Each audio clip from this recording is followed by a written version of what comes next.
Hi, I'm Helen Crosby. I'm Senior Nurse for Immunisation and Vaccination at the Naira Bevan University Health Board. It's important if you're under 65 and have a long-term health condition to have your flu vaccine, because we know that for people that are within those groups, they are much more likely to develop serious illness following flu and are also more likely to be hospitalised.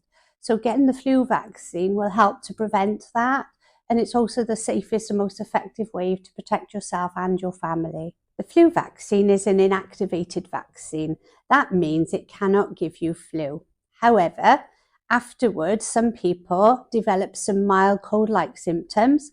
This is quite common and is in fact quite normal. And this often shows that your body is making an immune response to the vaccine. Generally, your flu vaccine would be given to you at your GP practice. So it's not too late. If you haven't already been contacted by them, please give your GP practice a call.